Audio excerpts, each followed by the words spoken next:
My name's Nate, I'm 18, and I've lived my entire life in Austin, Texas.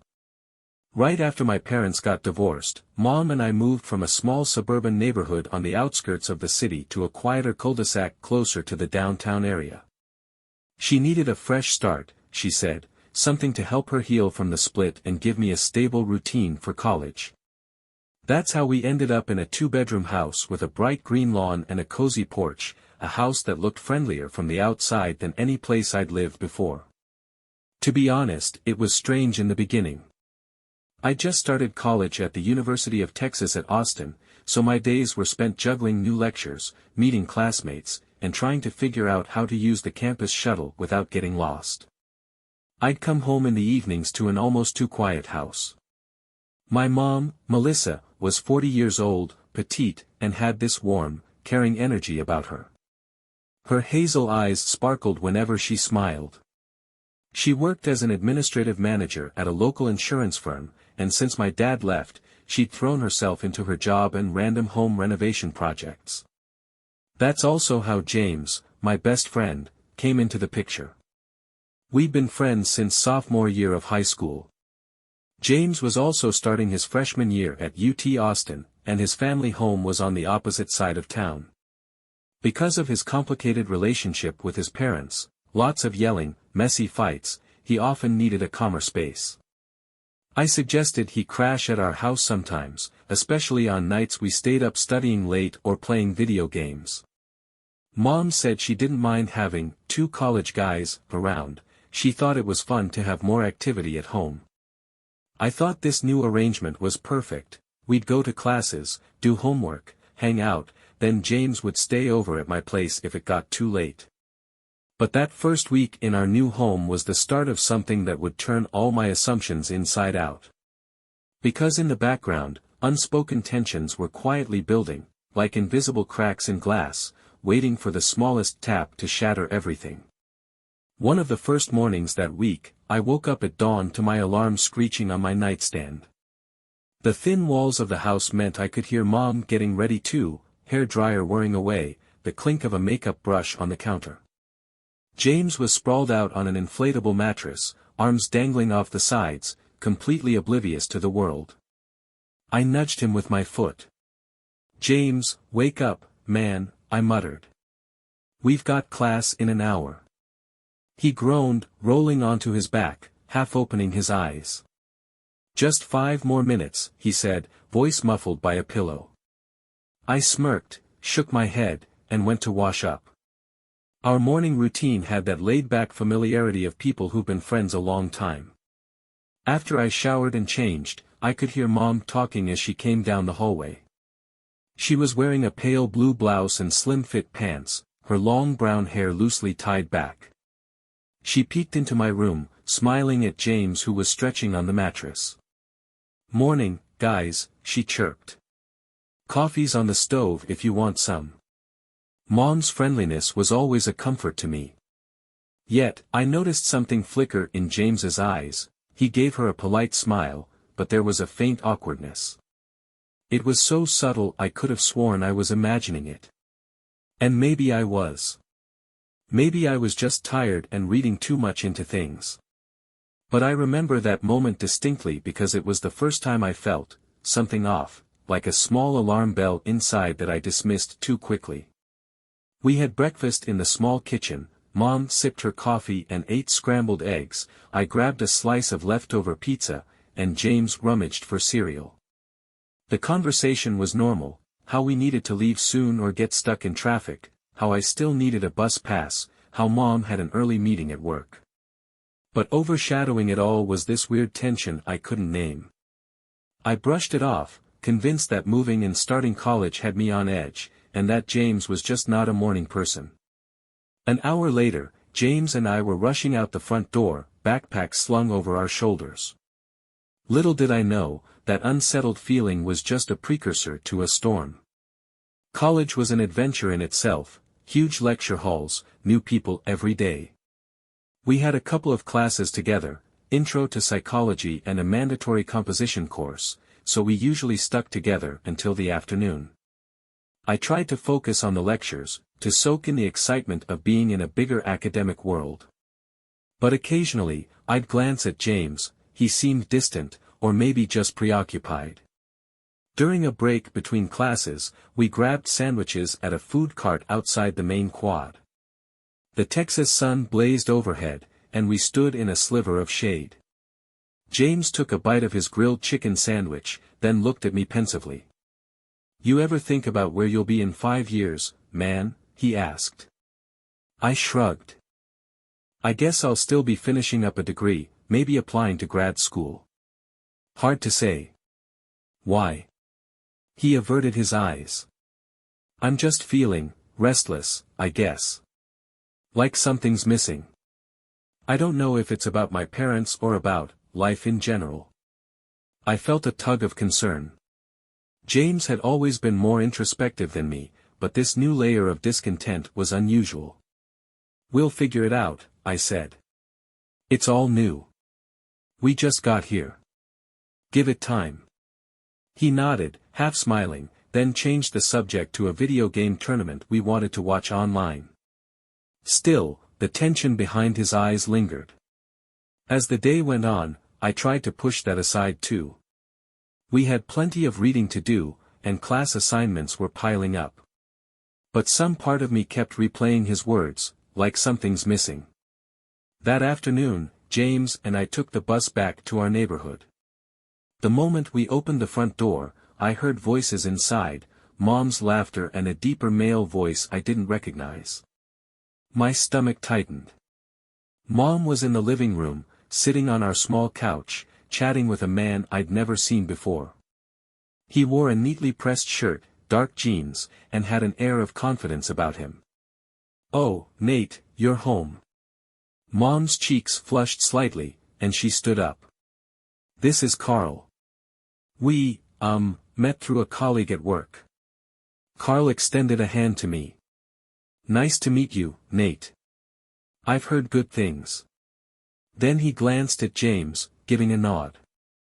I managed a polite handshake but couldn't hide my confusion. "Hey. Good to meet you." Inside, though, I felt an irrational jolt of anger. Since when did Mom bring men over without telling me? James gave Carl a casual wave, then looked at me with a silent question in his eyes.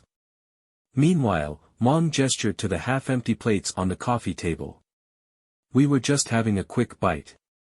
Do you guys want to join?" James hesitated, but I spoke before he could answer. "Actually, we're kinda tired. We might head to my room to do some work." My tone was sharper than I intended. Mom picked up on it, giving me a small frown. Carl raised an eyebrow but said nothing. James and I marched down the hallway, leaving them behind.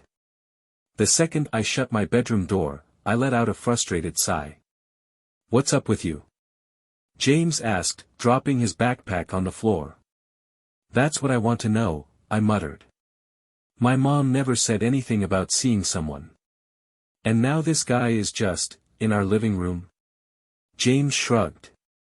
"She's an adult, man. She doesn't have to ask for your permission."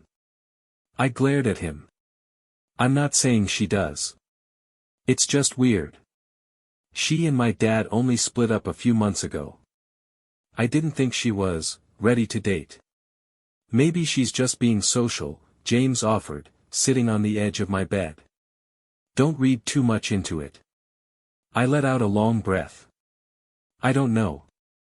It's awkward, especially with you here. I feel uncomfortable." James didn't argue. He gave me a sympathetic nod but didn't push further. Maybe he was trying to be supportive, but something still felt off, like he wasn't telling me the full truth of how he felt about the situation. And I was too wrapped up in my own frustration to pursue it. Carl left after another half hour, and I heard Mom say a warm goodbye at the door. Then she called us for dinner. I debated skipping it, but my growling stomach won out. Dinner was simple, spaghetti and meatballs with a Caesar salad on the side. Mom had a knack for cooking just enough for 3. The conversation was forced at first. I offered short replies, while James tried to be extra polite. Mom looked exhausted, as if she'd spent the afternoon defending her choice to have Carl over. Eventually, she asked James about his parents' situation. He explained they were still constantly fighting, which was why he preferred staying over here. Mom touched his arm sympathetically. "I'm sorry, James. You're always welcome here. I hope you know that." James smiled, and for an instant, I caught this flicker in his expression, something that seemed grateful on a deeper level. I don't know why it bugged me, but it did. Mom's eyes lingered on him a moment longer than usual, or so I thought. My appetite vanished. I forced myself to say, "So, James, we still have that group project due, right? We can't stay up too late, though. Early class tomorrow." He nodded, setting his fork down. "Right, yeah. We'll get on that soon." Mom gave a playful sigh. "Don't work too hard, boys. Try to get some rest. And if you want some late-night snacks, there's ice cream in the freezer." "Thanks, Mom," I said stiffly. I couldn't pinpoint why I was suddenly in a bad mood. But as we wrapped up dinner, I realized I was crossing my arms, shoulders tense, stomach in knots. Later that night, we tried to study, but I kept thinking about Carl and about how easily James and Mom seemed to chat at dinner. I told myself I was being paranoid. Then again, the best lies we tell ourselves are the ones we most wish were true. I went to bed before James. He stayed up playing some game on his phone, the glow lighting up the corner of my bedroom. Eventually, I drifted off, but it was a restless sleep full of half-formed nightmares about losing control of my own home. Sometime around 2 in the morning, I stirred awake. It took me a moment to realize what had woken me, a soft click of the door. I opened my eyes and noticed James's makeshift bed was empty. The sheets were tossed aside, and the door was slightly ajar. My heart pounded. Maybe he just needed the bathroom. But something felt wrong. I listened carefully. The house was silent. Then I caught faint footsteps in the hallway, heading away from the bathroom and toward the living room. Quiet as I could, I crept out of bed and tiptoed to the door. Down the hall, a sliver of light leaked from the living room.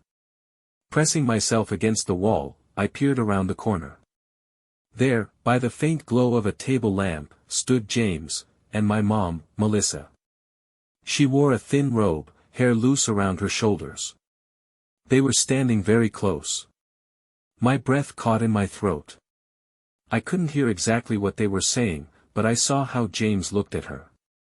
He was nervous, but also drawn in. Mom was biting her lip, glancing down like she was ashamed, yet not stepping away. James murmured something. Mom hesitated, shaking her head. Then, unbelievably, James reached out and brushed a strand of hair away from her face. My entire body froze. Mom whispered, "James, this can't happen. This isn't right. What if Nate?" He took a half-step closer. I know. I can't stop thinking about you." His voice cracked with tension. I felt sick, like my entire world was caving in. I didn't want to see more, didn't want to watch whatever was about to happen. So I backed away, heart pounding so loud I was sure they'd hear it. Once in my room, I shut the door as silently as I could, my hands trembling. That night, I barely slept, torn between rage, confusion, and a sense of betrayal so intense I could hardly breathe. The next morning, I woke up long before my alarm. My eyes stung, my head was heavy, and James was already dressed, packing his backpack. He wouldn't meet my gaze. I forced a casual tone. "Where are you going so early?" "Gonna grab breakfast on campus," he said quietly. I figured I'd head out." I stared at him, resentment welling in my chest. "You sure you don't want to say goodbye to my mom? Maybe share a little moment?" James flinched. "Nate, listen. Don't. Just don't, I snarled. I saw you two last night. A flicker of panic crossed his features. He opened his mouth, then shut it. His whole face went pale. I realized I was shaking. Part of me wanted to throw him out right then and there. Finally, James spoke, voice trembling. It just happened, man. I don't have an excuse. She's been lonely. I've been. I cut him off, fists clenched. You're my best friend. She's my mom. Are you insane? He stammered, I'm sorry. I never wanted to hurt you or her. It started as just some weird connection, I guess. We got too close. I know it's messed up. Messed up? I repeated, my voice cracking. It's disgusting. Get your stuff and leave. If you have any respect left for me, get out. He looked like he might cry, but he swallowed hard and nodded. Within minutes, he was gone. The front door closed with a quiet thud, and I was left in my room, heart pounding, tears stinging my eyes. In a daze, I realized I hated him, and maybe I hated Mom for letting it happen. It didn't take Mom long to notice something was off. She knocked on my door, gently opening it to find me sitting on my bed, hands in my hair. Nate, she asked softly. Honey, are you okay? Where's James? I shot her a furious glare. He's gone, I said bluntly. And I know what's going on, Mom. Don't treat me like an idiot. She paled, stepping inside and closing the door behind her. I didn't want you to find out like this. Nate, it wasn't, nothing truly happened. We just. Seriously? I barked a mirthless laugh. I saw you both, Mom. Don't lie to me. Tears welled in her eyes. I'm not lying. We never slept together, if that's what you're thinking. Yes, there was an attraction, maybe a few kisses. But I swear, it never went further. I would never do that to you. My chest felt tight. A few kisses, I echoed, my voice hollow. How could you even let it get that far? She sank onto the edge of my bed, face crumpling. After your father left, I felt so alone. James was kind. He paid attention. It just happened, Nate. I'm so sorry. I let out a harsh breath. And you didn't think about me? Or how I'd feel if I found out my friend, my best friend, was messing around with my mom. Jesus, you're the adult here. She tried to reach for my hand, but I pulled back, anger surging. I hate you for this, I hissed. And I hate him too. She started crying. I turned away, staring at the wall. Part of me felt a stab of guilt seeing her tears, but my own hurt overrode everything. She left the room quietly, and I heard her sobbing in the hallway. In another situation, I might have gone after her, tried to comfort her. But not this time. I was too raw, too furious, too betrayed. The following days were a blur of anger and numbness. I avoided Mom whenever I could, leaving the house early, coming home late. Whenever she tried to speak, I shut her down. She texted me from work, apologizing again and again. I either ignored it or replied with short, cold messages. James tried to reach out too. I saw missed calls and texts, Nate, please, let's talk. I'm sorry, man. I'm not with her. I swear. I never responded. In class, I kept my head down, sat far away from him. Some classmates asked if we'd had a fight, but I just mumbled an excuse. I couldn't stomach explaining the truth. Meanwhile, the memory of that scene in the living room played on loop in my mind. The soft hush of their voices, the way James touched her hair. My world felt tainted. My home, a place that had always felt safe, was now a nest of betrayal. I was ashamed, furious, and grieving all at once. At night, I barely slept. My appetite vanished. One evening, I heard Mom crying in her bedroom, but I stayed in mine, tears burning in my own eyes. I asked myself a million times how they could do this, how they could ignore every boundary that should have existed between a mother and her son's best friend. As if fate wanted to twist the knife deeper, a week later I came home to find James's pair of sneakers by the door. My heart almost stopped. Why was he here again? I dropped my backpack on the floor and stormed into the living room. There they were, Mom and James, standing a few feet apart, tension so thick it felt like the walls might collapse. Mom's face was streaked with tears, and James looked miserable, a book in his hand as if he was retrieving something he'd left behind. I glared at Mom. Seriously? After everything, you invited him over again? She held up her hands. Nate, listen. He only came to get his textbooks. That's all. James raised the book, voice shaky. I left these last time. I swear, I'm not. I cut him off, hatred flooding my veins. Get out. Both of you, get the hell out of my sight. My voice trembled with the force of my rage. Mom started to protest, he'll leave right now. Please, calm down. Calm down. I spat. I don't want to see him in this house ever again. If you're so lonely, go find some random stranger, not my friend. This is sick. James's face crumpled, and he mumbled an apology before fleeing to the door. He pulled on his sneakers and was gone. Mom's eyes brimmed with fresh tears, but I could barely even look at her. I stomped past her to my bedroom, slamming the door. The echo of it shook me, but I felt no satisfaction, only a hollow ache in my chest. Over the next few days, Mom seemed to retreat into herself. She tried to approach me with quiet attempts at conversation, asking about my classes, offering to cook my favorite meals, but I shut her down at every turn. The once comfortable hush of our home was now an icy silence. Carl, that man from work, didn't appear again, at least not while I was around.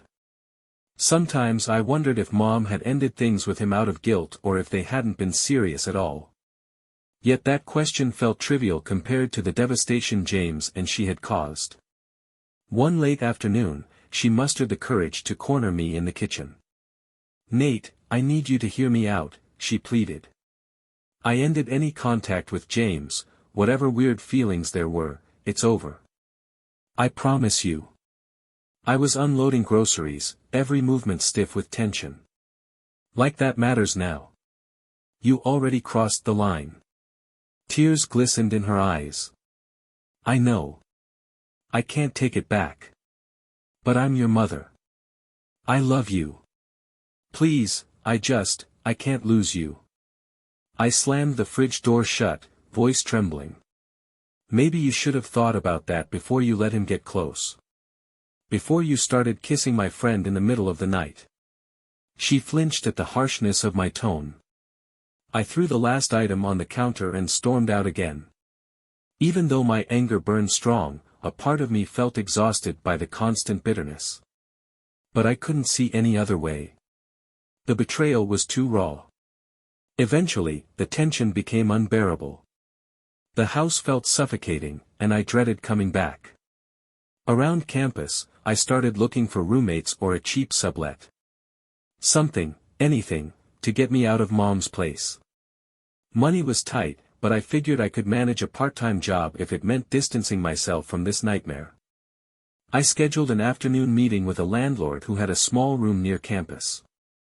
It was dingy, the paint peeling off the walls, but the rent was somewhat affordable. My chest twisted at the thought of leaving Mom alone, but the memory of her with James fueled my determination. I had no intention of staying in that toxic environment. That evening, I came home to find Mom in the living room, sifting through old photo albums. She glanced up as I walked in, eyes red. Hey, honey. I cut her off. I'm moving out, I said. My voice sounded calmer than I felt inside. Found a place closer to campus. I'll sign the lease tomorrow. Her mouth opened in shock. Moving out? You're only 18. How are you going to afford? I'll figure it out, I snapped. I can't live here anymore. Not after everything. Nate, please. Don't go.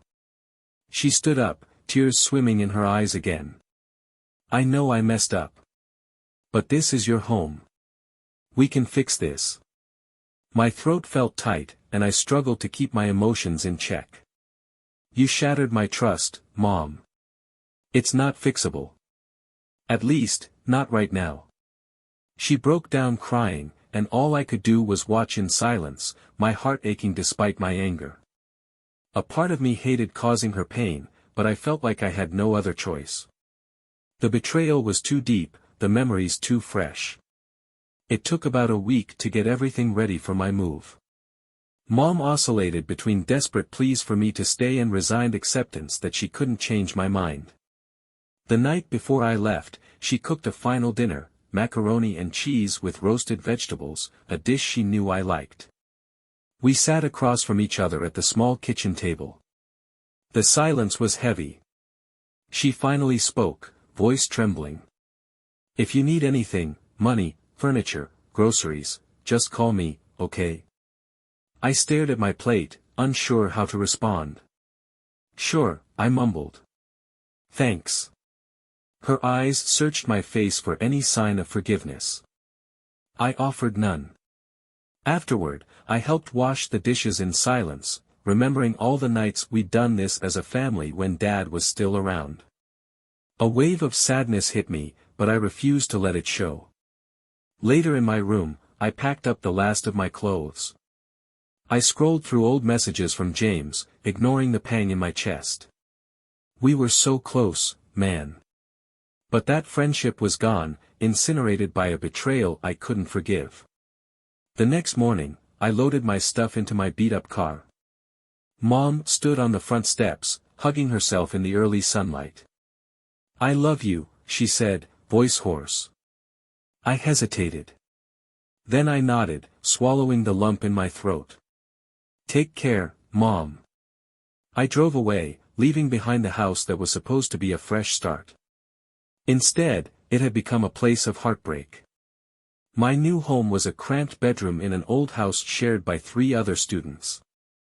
The walls were thin, the sink in the bathroom was usually clogged, and someone was constantly leaving laundry in the hallway.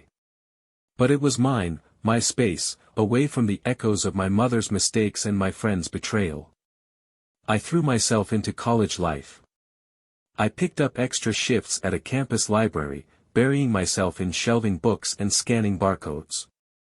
Anything to keep my mind off the swirling storm in my head.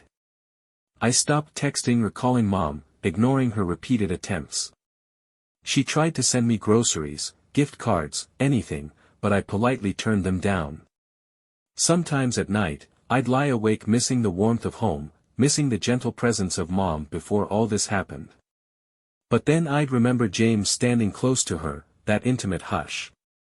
The anger and hurt would flare up again, fueling my resolve not to forgive. It was about a month later when I bumped into James outside the student union building.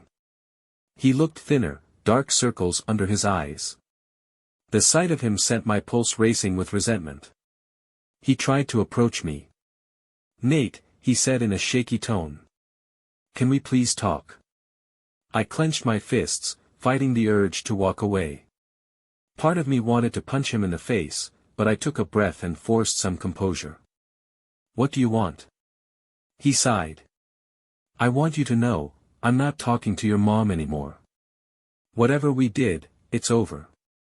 I swear. Those words twisted a knife in my heart.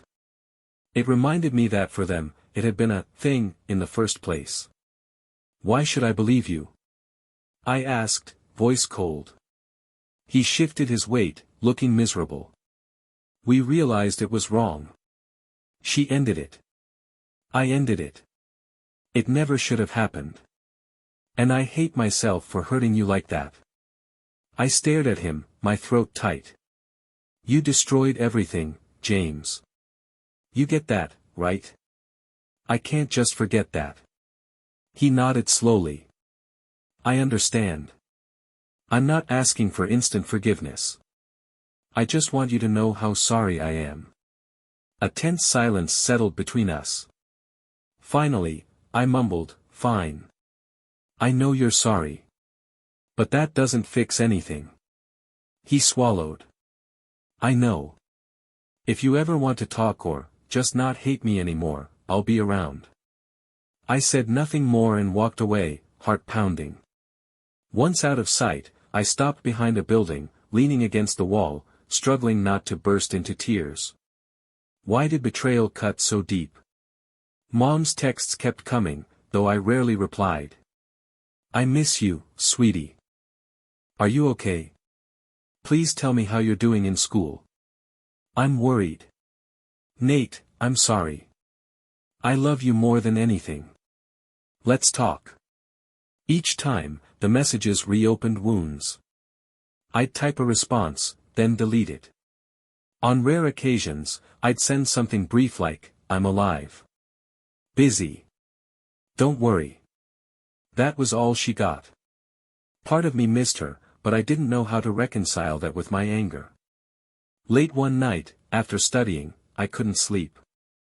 I scrolled through my phone, rereading old text chains, some with Dad from over a year ago, some with James full of jokes and memes, some with Mom about grocery lists or laundry.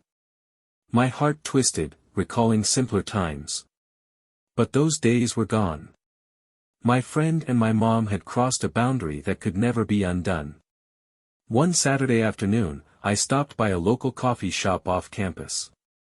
My plan was to review notes for an upcoming test. As I stood in line, I noticed a familiar figure at the corner table. It was Mom, sitting alone with a latte, gazing out the window. My heart froze. I almost turned around to leave, but she spotted me. She stood up, her expression torn between joy and worry. Nate? I sighed. Hi. We ended up outside, on the small patio behind the shop, where the air smelled like roasted beans. I refused to sit, arms folded defensively. You look so thin, she said, eyes moist. Have you been eating well? Yeah, I'm fine, I muttered. You? She inhaled shakily. I'm getting by. I miss you every day. I bit my lip. Part of me wanted to hug her, to let go of the hostility. But then I remembered everything. I'm still not over what happened. She nodded, tears glimmering. I know. I'm not expecting you to be. I hate how we ended. My heart pounded. What do you want me to say? That it's all forgiven? No, she whispered. I just want to know if someday, you might come home. Maybe not to stay, just to talk. My eyes stung. In a moment of weakness, I let slip, I can't go back there, Mom. That living room, that memory of you too, it's too painful. She teared up. I'm sorry. I was lonely, I was lost. Stop. I stepped back. I've heard the excuses. That doesn't justify it. Her voice trembled. I never meant to ruin everything. You have to believe that. I stared at her, then nodded stiffly. My phone buzzed, reminding me of an essay assignment. Without another word, I walked away, ignoring her soft sob. The ache in my chest was almost unbearable, but I couldn't let her see. That night, I lay awake in my cramped room. Memories flooded in, Mom reading me bedtime stories when I was little, cooking pancakes on Sunday mornings, cheering at my high school graduation. Now all I could think about was that betrayal. Would I ever reconcile those two extremes? A wave of guilt washed over me. She was still my mom, the person who raised me. Had I been too harsh by cutting her off so completely? But then a flicker of anger reignited, she'd crossed a taboo line, betraying my trust in the worst possible way. The cycle of confusion and resentment left me exhausted. Midnight came and went. I stared at the ceiling, feeling the weight of loneliness pressing down. James's face, etched with remorse, flashed through my mind. Sometimes I wondered if I'd been so desperate for a stable family that I never noticed signs of tension between them. Or maybe they hid it well. Regardless, I felt like a fool, someone who missed all the warnings.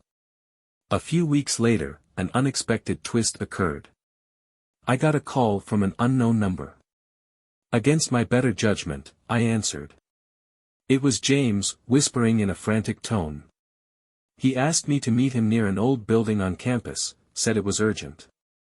Despite everything, curiosity got the best of me. I found him pacing by a bench, eyes darting anxiously. "What's this about?" I demanded, not even trying to hide my irritation. He ran a hand through his hair. Your mom called me. She wanted me to pick up some stuff you left behind at the house. She asked if I'd pass it to you." My jaw clenched. Why would she ask you instead of contacting me directly? He shrugged miserably. "She said you weren't replying. She thought maybe I could do it, because we both messed up and she's desperate for you to have your things." He held out a small bag containing a sweatshirt, a USB drive, a few letters, and an old photograph of me and Dad. I took it, fury boiling in my veins. "So she still wants to use you as some middleman?" I snapped. "This is twisted." James shook his head. "It's not like that. She was crying, Nate. She just wanted to return your stuff." I glared at him. "You realize how messed up this is, right? You and my mom can't keep tangling me up in your weird leftover drama." He exhaled heavily. "I know. Believe me, I wish it never happened." We stood there in tense silence. Finally, I shoved the bag into my backpack. "Tell her I don't need any more favors. And do me a favor, stay out of my life. Permanently." James's face crumpled, but he nodded. I walked away, ignoring the hollow ache in my gut. Maybe someday I'd find a way to let go of the anger. But not yet. 2 days later, as if the universe wanted to remind me that I couldn't fully escape my past, I ran into Carl, the guy Mom had briefly dated, at a downtown coffee shop. I recognized him sitting at a table near the window, flipping through an insurance claim file. My stomach churned, but I forced myself to approach. He raised his eyebrows as I stood in front of him. "Nate, right? Didn't think I'd run into you." I frowned. "Yeah. So, you and my mom." He closed his folder. "We're not seeing each other anymore, if that's what you're asking. It was never serious, anyway." "Does she talk about me?" The question slipped out before I could stop it. He studied my face. "She mentions you sometimes at the office. She's worried, feels guilty about everything." He paused, scanning my expression. "She told me a bit about what happened with James. Rough situation." My throat felt tight. I cleared it. "She shouldn't be telling random people about it." Carl looked sympathetic. "She wasn't gossiping. She was upset and needed someone to talk to. But from what I gathered, she's punishing herself enough.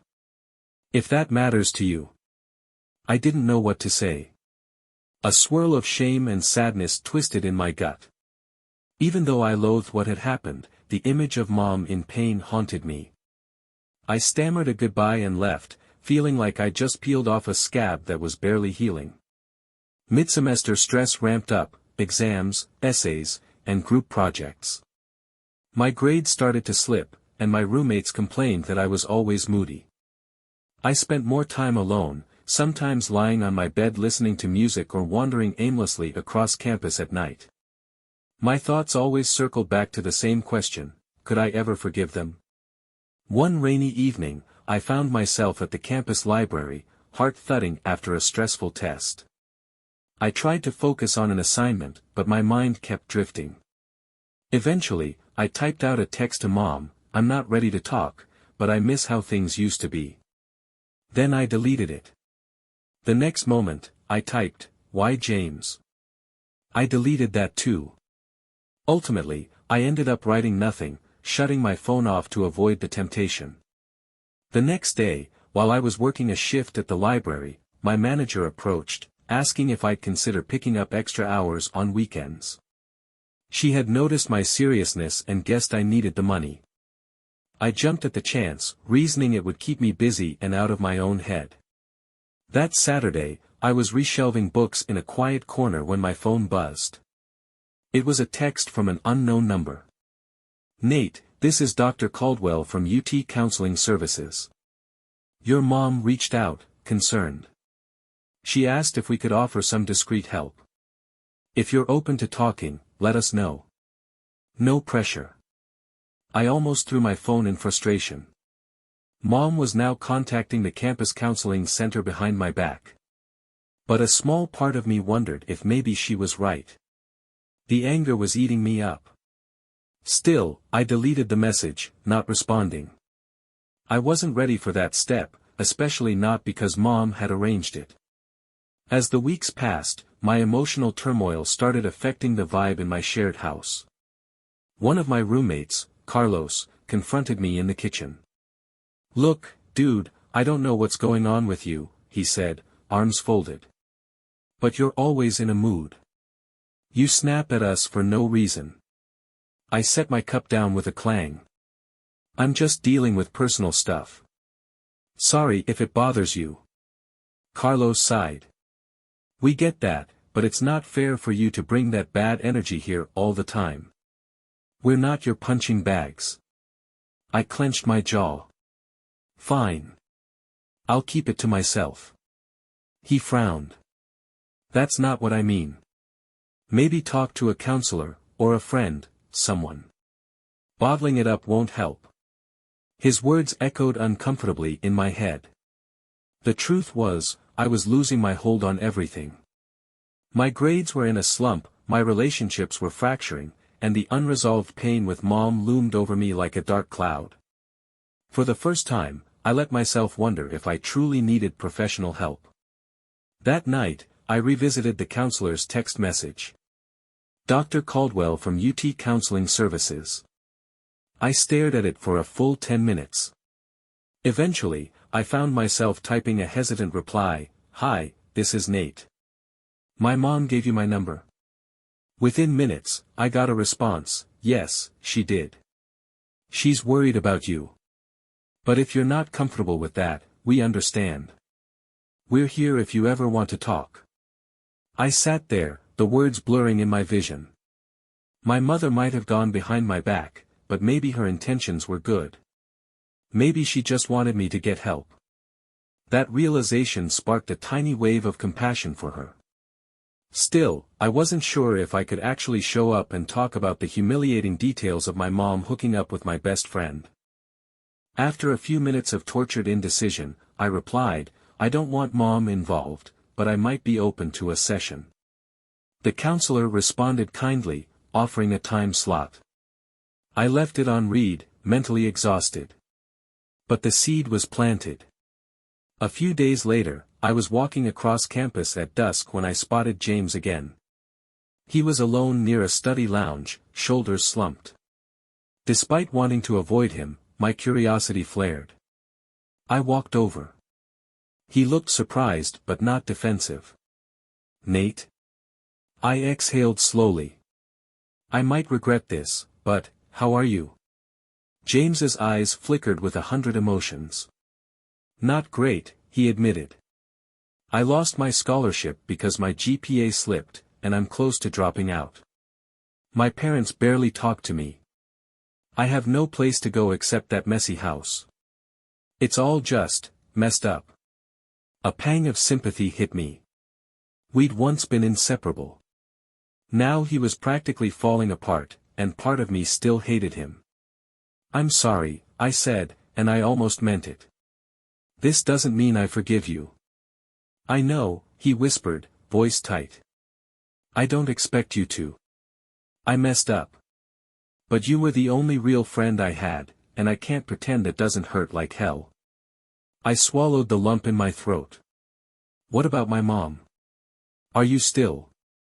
No, he said quickly. She cut things off. We realized how messed up it was. I swear, I haven't talked to her in weeks, except that one time she asked me to bring you your stuff. She regrets everything. A wind stirred, rustling the trees around us. I felt cold. Well, that's good to know, I finally said. I should go. James nodded, looking like he wanted to say more, but I turned and left. The conflicting swirl of pity, anger, and sadness left me reeling inside. Was it possible that we were all just wounded souls who'd made terrible choices? The thought both comforted and infuriated me. The very next day, I scheduled an appointment with Dr. Caldwell. Nervous, I walked into the counseling center, half wanting to bolt. But I forced my feet inside. Dr. Caldwell was a tall woman with kind eyes who greeted me warmly. Nate? Come on in. We sat in a small office, beige walls decorated with motivational posters. She began with gentle questions, how my semester was going, my background, my family. I kept my answers short. Eventually, she probed about the family issue that had led me here. My jaw tightened, and I dodged specifics, just saying I had a serious conflict with my mother and an ex-friend. She offered empathy, no judgment. Over the course of the hour, I felt some of the tension in my chest loosen. You don't have to forgive anyone right now, Dr. Caldwell said softly, but sometimes understanding the root of the pain can help you heal or at least find a way forward. I left the session drained but somewhat relieved. My problems weren't magically solved, but for the first time, I felt like I might not be drowning alone. Mom's behind-the-scenes meddling had at least pushed me to a place where I could open up, if only a crack.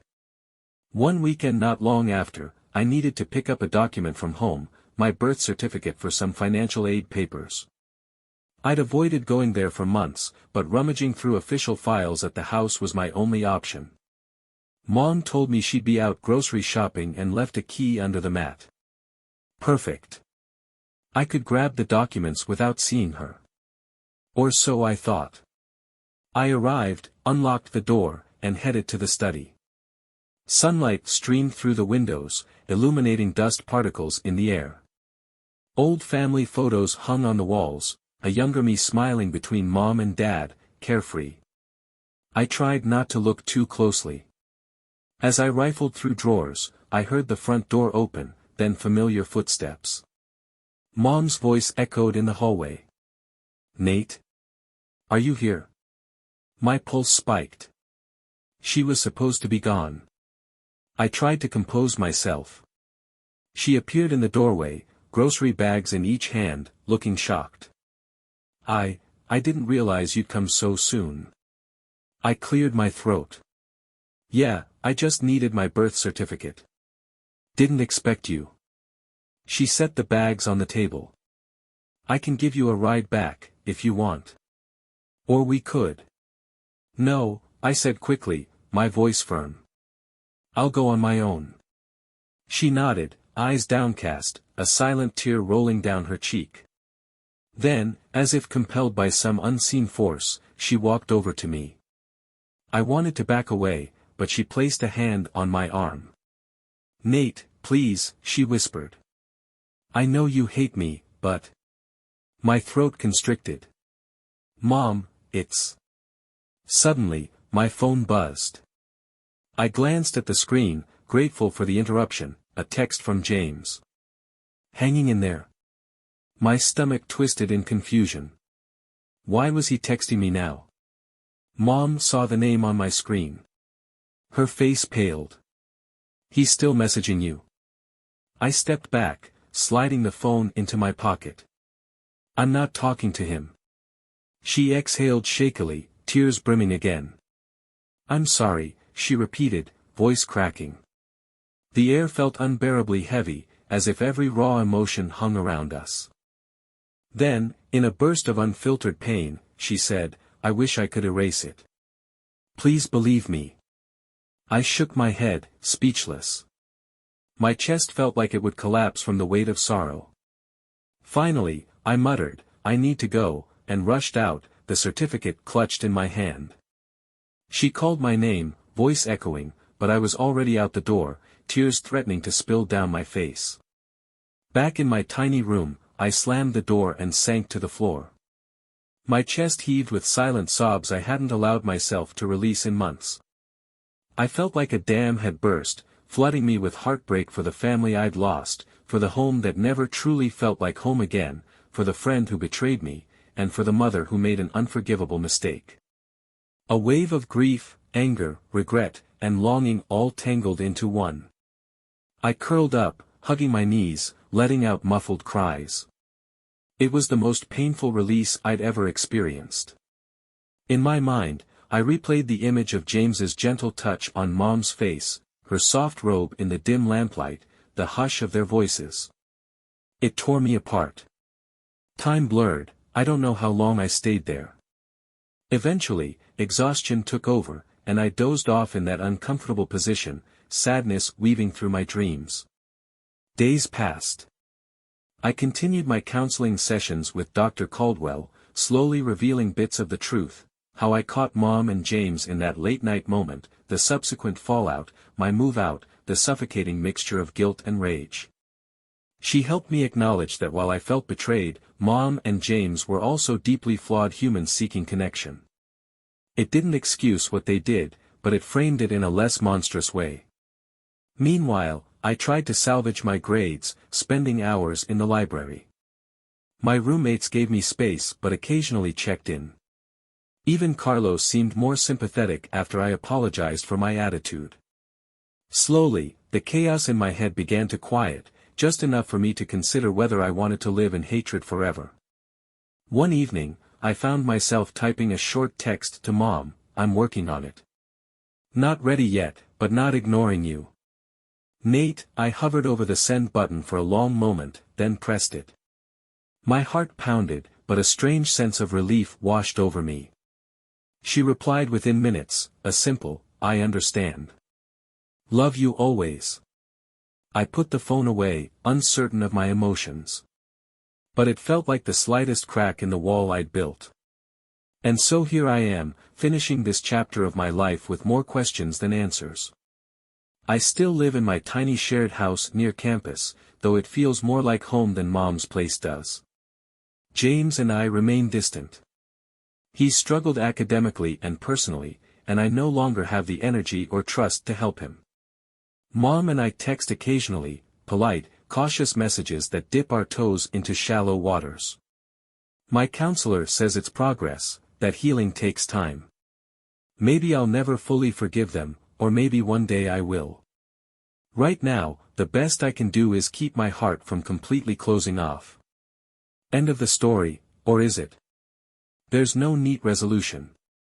I don't know if Mom will eventually find a partner who doesn't blow my world apart, or if James will piece his life together. I don't know if I'll ever walk through our old living room without feeling a pang of betrayal. But at least I'm learning to live with the pain, to coexist with it, and maybe, just maybe, transform it into something that doesn't define me forever. If I step back from my own chaotic emotions and view this entire journey from a more objective lens, like that of a professional psychologist, I can see the intricate layers of trust, loneliness, and unmet emotional needs interwoven throughout. When lines are crossed in such unexpected ways, the aftermath can reshape lives. From a counseling and therapy standpoint, my story highlights several core themes. Trust and boundary violations. The central conflict arises from a mother forming a romantic or intimate bond with her son's best friend. Even though both were legally adults, both over 18, the emotional betrayal runs deep.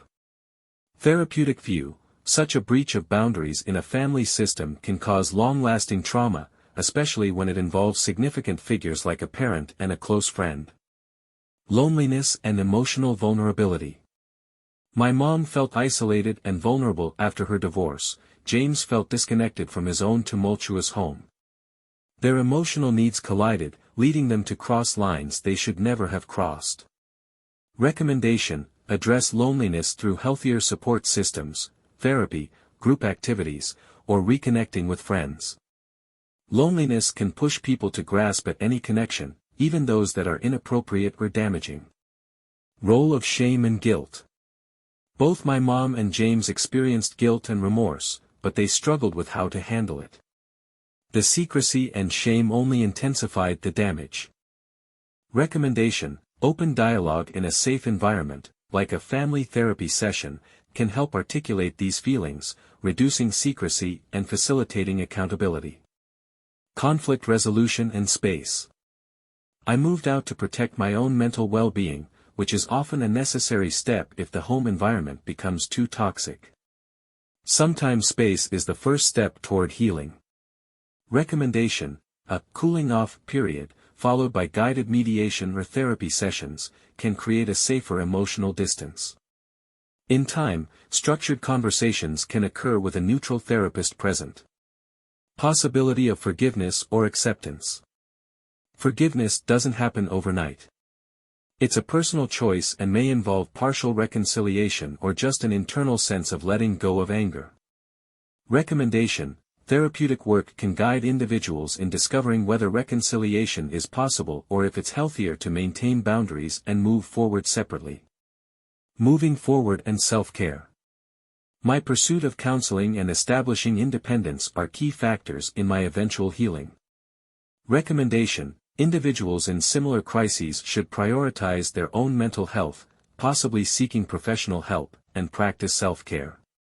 Building a life outside the immediate family crisis can offer perspective. This story, my story, demonstrates how powerful unspoken desires and emotional voids can be. When boundaries collapse, the consequences ripple through relationships, trust, and self-identity. Yet it also shows that there is room for growth, introspection, and, with time, a chance at rebuilding, whether that means forging a fragile new understanding or simply finding peace in walking one's own path. Ultimately, no single path to resolution exists. Every individual must weigh their capacity to forgive, their need for self-preservation, and the efforts of those seeking amends. In the midst of such heartbreak, professional guidance can be a lifeline, offering hope that the scars will fade, even if they never fully disappear.